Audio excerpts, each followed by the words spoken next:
ان اول بیت وضع للناس، بیشک اول، ان اول بیشک اول بیت پکورونو کی وضع مقرر کړل شو للناس د خلقو د پاره، للذي هغه ببکتا چې په مکه کې دی، مبارکن برکت والدی وهدن او هدایت دی للعالمین د عالمونو د پاره. د مسلمانانو دا دعوه ده چې مونږه د ابراهیم علیه السلام سره مشابه یو او مونږ د ابراهیم علیه السلام په دین باندې یو، هغه ته ډیر نږدې یو. يهوديانو په مسلمانانو باندې اعتراض وکړو، د اعتراض په تور باندې وی چې تاسو دا خبره کوي چې مونږ د ابراهیم علیه السلام سره زیات مشابه یو. نو ابراهیم علیه السلام خپل وطن اصلي عراق او هغه پر خودلی او شام ته هجرت کړو او بیا په شام کې اوسېدو، بچی پیدا شو هغه په شام کې وو، بیا په شام کې وفات شو. نو ابراهیم علیه السلام په شام کې اوسېدو او مونږ به بیت المقدس طرف تکو، بیت الله شریف ته به مونږ نه کو، بلکې شام کې ډیر زیات انبیاء علیهم السلام دفن دي.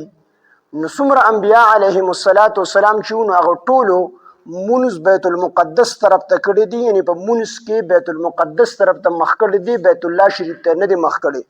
نو مسلمانانو یا نبی علیه السلام باندې اعتراض وکړو چې تاسو دا وایي چې مونږ په ملت ابراهیمی باندې یو، مونږ ابراهیم علیه السلام ته زیات نږدې یو.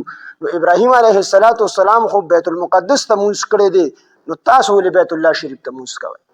نو الله پاک جل شانه جواب وکړو چې ان اول بیت، بشک اول پکورونو کې وضع چې مقرر کړل شوی دی للناس د خلقو د پاره، للذي هغه دی ببکتا چې هغه په مکه کې، یعنی تاسو خدای اعتراض کوئ چې ابراهیم علیه السلام بیت المقدس ته مخ کړی دی، ته بیت الله ته ولې مخ کوئ؟ نو الله پاک جواب وکړو چې بیت الله شریف چې دی دا د بیت المقدس نه مخکې جوړ شوی. الله رب العزت چې کله د ځمکې او د اسمانونو د پیدا کېدو اراده کړې ده، نو لومبې الله رب العزت هوا پیدا کړه. چې کله الله هوا پیدا کړه، د هوا د پاسه اوبه پیدا کړي. چې کله د هوا د پاسه الله رب العزت اوبه پیدا کړي، بیا الله په خپل قدرت او طاقت سره د اوبه شاربلي. څنګه چې زنانه شملې شاربي او د شاربلو سره په هغې باندې زګ راشي، غوړي راشي، دکرنګې الله رب العزت د اوبو شاربلي، د هغې شاربلو د وجې نه په دې اوبو باندې زګ راغی. چې کله زګ راغی، د هغه زګ الله رب العزت را یو ځای کړو، د هغې نه د بیت الله شریف دا ځمکه جوړه کړه. دا بیت الله شریف دا کوټه چې کومه ده که نه، نو دغه ځمکه الله رب العزت د ټولو نه لومبی پیدا کړې ده. د هغې نه وروستو بیا الله رب العزت دا نوره ځمکه د دغې نه چې کوم دی پیدا کړل. نو بعضې روایتو کې دي چې حضرت آدم علیه السلام او حوا به کله دنیا ته راتلل، نو د دین مخکې الله رب العزت ته خانه کعبه تعمیر په فرشتو باندې کړی. او بعضې روایتو کې دي چې نه، کله حضرت آدم علیه السلام دنیا ته راغی، یعنی د جنت نه راوویستلی شو حضرت آدم او حضرت حوا ابی، نو الله پاک جل شانه ورته حکم وکړو چې ته د الله زما کور جوړ کړه، زما د عبادت لپاره کور جوړ کړه. نو حضرت آدم علیه السلام چې څنګه راغی، نو لومبی کور یې بیت الله شریف جوړ کړی دی، بله کوټه په مخ ته ځمکه باندې نه وه. نو دا د پیغمبر د شان نه لرې نه ده، ځکه د پیغمبر د الله سره ډېر محبت دي. نو دا خبره ممکنه ده چې حضرت آدم علیه السلام د خپل کور نه لومبی د الله کور جوړ کړي. او دا مذهب د حضرت عبدالله بن عمر رضی الله عنه او د قتاده وغیره رحمه الله چې کوم دا مسلک دي چې هغوی وی لومبی کور په مخ ته ځمکه چې الله پاک آدم علیه السلام جوړ کړی دی د خپل کور نه مخکې، نو دا بیت الله شریف جوړ کړی دی. او حضرت علی رضی الله عنه وایي چې نه، حضرت آدم علیه السلام لومبی خپل ځان نه د پاتې کېدو لپاره ځای جوړ کړی دی، خو د الله په کورونو کې د ټولو نه لومبی کور چې حضرت آدم علیه السلام جوړ کړی دی، نو هغه بیت الله شریف جوړ کړی دی. نو دا دواړه روایتونه چې کوم دی دا موجود دي. نو بعضې وایي چې نه، دا لومبی خپل کور جوړ کړی دی، وروسته د الله په کورونو کې ټول لومبی کور دا بیت الله شریف دی. او بعضې وایي چې نه، لومبی بیت الله شریف جوړ کړی د خپل کور چې کوم دی وروسته جوړ کړی دی. نبی علیه السلام فرمایي چې حضرت آدم او حضرت حوا ابی الله رب العزت چې کوم دی دنیا ته راولېږل نو جبرئیل علیه السلام ته حکم وکړو چې دې ته ووایي چې د الله کور جوړ کړي، یعنې بیت الله شریف جوړ کړي. نو بیت الله شریف یې جوړ کړو. بیا ورته وفرمیل چې دوی ته ووایه چې دوی د دې نه طواف وکړي. نو ټول حضرت آدم او حضرت حوا به دواړو چې کوم دی د بیت الله شریف نه طواف کړی. نو حضرت آدم علیه السلام لومبې کور په مقدس مکه باندې د بیت الله شریف جوړ کړی دی. بیا د حضرت آدم علیه السلام چې کوم کور د بیت الله د کوټه جوړه کړې وه نو دا د نوح علیه السلام تر زمانې پورې وه. خو چې کله د نوح علیه السلام په زمانه کې سیلاب راغی، طوفان نوح چې ورته وي، په کې ټوله دنیا چې کوم دی ختمه شوله، نو دا کوټه د بیت الله شریف دا پکې منهدمه شوله. نو دویم تعمیر بیا حضرت ابراهیم علیه السلام دوباره دا بیا جوړه کړل. وَإِذْ يَرْفَعُ إِبْرَاهِيمُ الْقَوَاعِدَ مِنَ الْبَيْتِ وَإِسْمَاعِيلُ رَبَّنَا تَقَبَّلْ مِنَّا إِنَّكَ أَنْتَ السَّمِيعُ الْعَلِيمُ. دې کې مخکې تیر شوي دي. نو ابراهیم علیه السلام د بیت الله شریف دوباره تعمیر کړل، خو په زړو بنیادونو باندې کړی. نو دوباره بیا حضرت ابراهیم علیه السلام د دې تعمیر وکړو. نو څه وخت پورې دا آباد وه، خو بیا د څه حادثې د وجې نه دا کرک شوله، ورتاوه شوله، منهدم شوله. نو بیا چې کوم دی قبیله جرهم د حضرت اسماعیل علیه السلام چې کومه سخرګنۍ وه هغې بیا دوباره د دې تعمیر وکړو. نو د قبیله جرهم دغه خانه کعبه څه وخته پورې وه نو بیا د څه حادثې د وجې دا بیا ورتاوه شوله یا کرک شوله. نو قوم عمالقه دا یو قوم تیر شوی د ډېر مضبوط قوم، نو دوی بیا دوباره چې کوم دی د خانه کعبې تعمیر کړی دی. د هغې نه وروستو د نبي علیه السلام عمر تقریبا 35 سالو، دا بیا کرک شوله. نو قریش مکه چې کوم دی راغون شو او خپل حلالې پیسې راغونډې کړلې. نو د نبی علیه السلام عمر په دغه ټیم کې 35 سالو، د خانه کعبې تعمیر بیا قریشو کړی دی، خو دوی پکې ترمیم کړی دی، بدلونې پکې کړی دی. هغه دا چې کله دوی پیسې راغونډې کړلې حلالې پیسې، نو هغه حلالې پیسې د دوی کمې وي. نو دوی داسې وکړل چې ابراهیم علیه السلام بیت الله شریف جوړ کړی، خو د بیت الله شریف د مخې ته لږه غونډه کې حصه چې د حتویم ورته وایي، تصویرانو کې به تاسو لیدلي دا لږ غونډه کې ځای چې کوم بار دی، نو دی په خانه کعبه کې دننه راوستی، دا بهر نه. نو دوی سره پیسې کمې وي، نو د حتیم اعتبار کو د بیت الله د کوټې نه د حتویم بار پرېښودو. او دویم ترمیم یې پکې دا وکړو چې ابراهیم علیه السلام 2 دروازې پرېښوي، یو مشرق ته بله مغرب ته، 2 دروازې وي. نو دوی د مغرب هغه دروازه بنده کړله قریشو، او د مشرق هغه دروازه پرېښودله. او دریم ترمیم یې پکې دا وکړو چې بیت الله شریف ته ځمکې سره مکمل اوارو. نو دوی پکې دا ترمیم وکړو چې دا بیت الله شریف دا کوټه اوچته جوړه کړله چې لاسو ته هیلاغه وررسي، اوچته یې جوړه کړله. د پاره دی چې قریش کم خلک غواړي نو هغه به ورته ورداخلېږي، او چې په کوم باندې دوی خفه نو بیا به ورته نه ورداخلېږي. نو دا ترمیم یې پکې وکړو.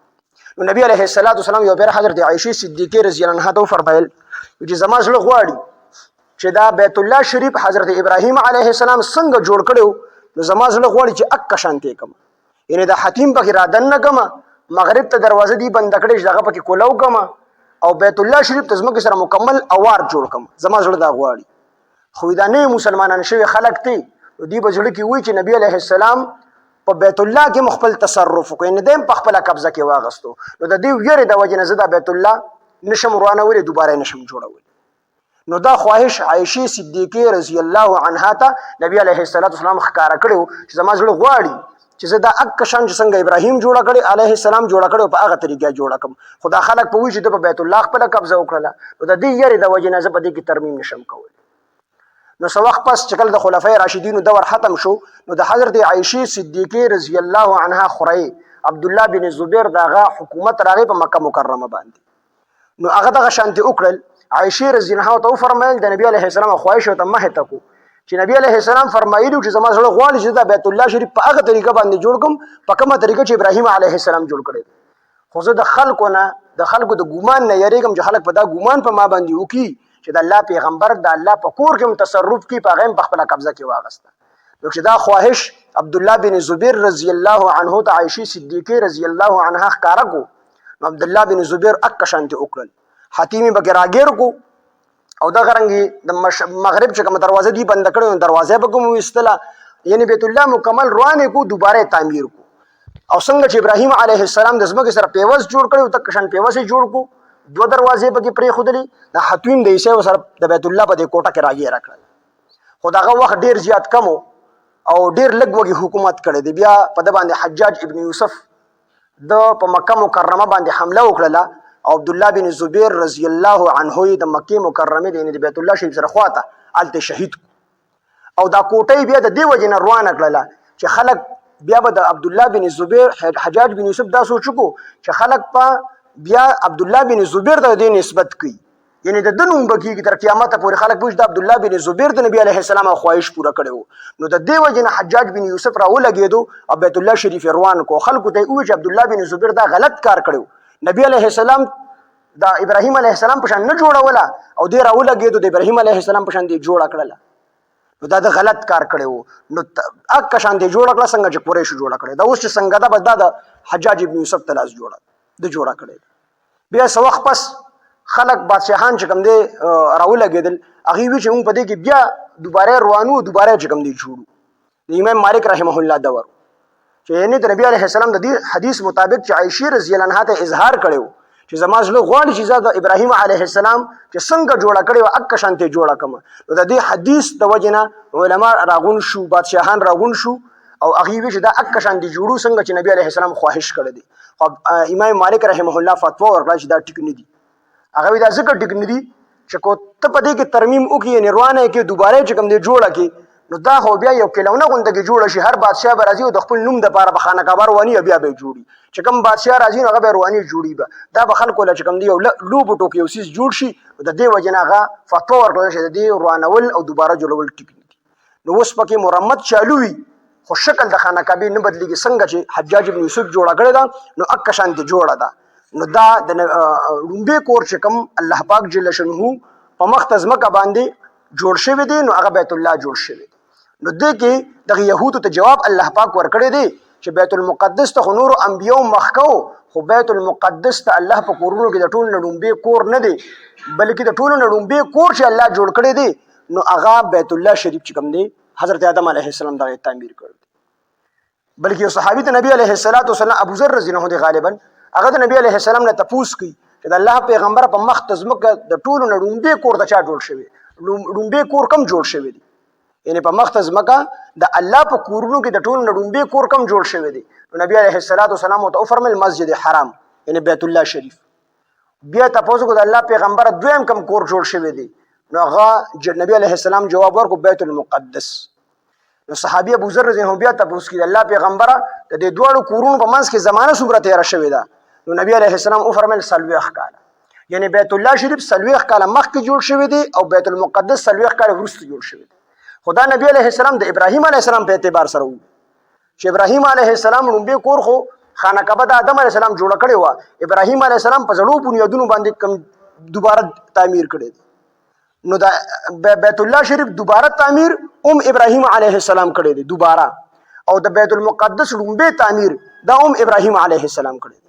نو لومبې په دغه زړو بنیادونو باندې دیوالونه وواله کوټه جوړه کړله کم چې آدم علیه السلام جوړه کړې وه او بنیادونه یې پاتې وو. ابراهیم علیه السلام راولګېدو په هغې باندې دیوالونه ووالو کوټه یې پرې جوړه کړه د بیت الله شریف او د هغې نه 40 کاله پس د بیت المقدس بنیاد یې کېښود بیت المقدس یې جوړ. بیا وروسته سلیمان علیه السلام د ابراهیم علیه السلام په هغه بنیادونو باندې دوباره بیت المقدس تعمیر کړی خو لومبې ابراهیم علیه السلام. نو بیت الله شریف دوباره تعمیر او د بیت المقدس لومبې تعمیر دا دواړه چې کوم دی ابراهیم علیه السلام کړي دي او د دې دواړو په منځ کې 40 کاله فاصله تیره شوې ده.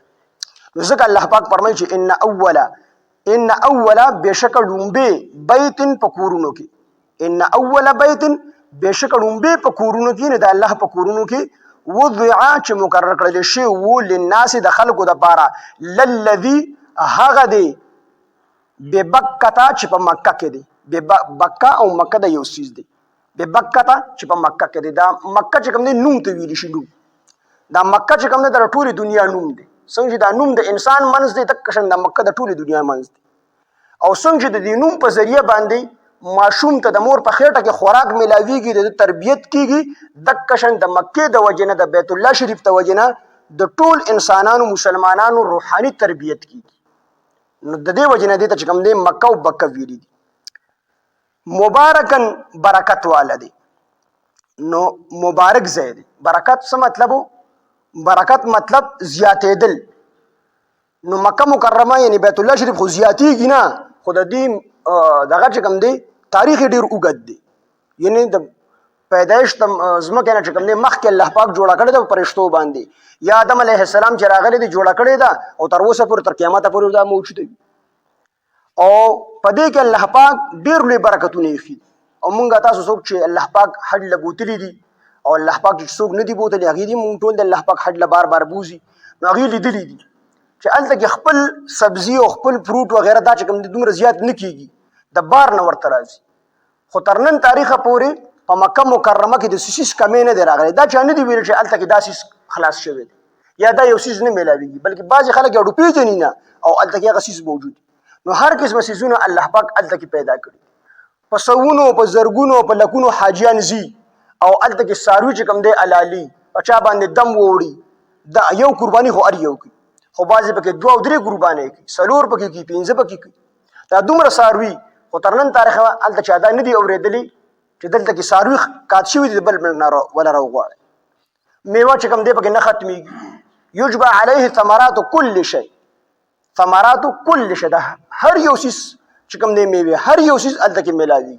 ثمرات و شجرتین نه دی ویلي چې د میوو د ونو میوې هلته میلاویږي، بلکې هر قسمه سیز دا به تا ته چې کوم دی په مکه مکرمه کې میلاویږي، مدینه منوره کې میلاویږي. هغې کې الله پاک برکات ایښي دي او دغه رنګې د اجرونه ثوابونه هم ډېر دي. مسجد نبوي کې چې د یو مونځ وکړو یو په 50 زره دی، بیت الله شریف کې چې د یو مونځ وکړو یو په 1 لاک باندې. برکتونه پکې الله پاک ایښي. وهدن او هدایت دی للعالمین، د عالمونو دپاره. نو هدایت هم هلته کې دی. سړی یو پیر لړ شي نو هغه زړه بار بار دا غواړي چې زه بار بار دغه پاک ځای ته تللی، د هغې په دیدن باندې څوک مړېږي نه.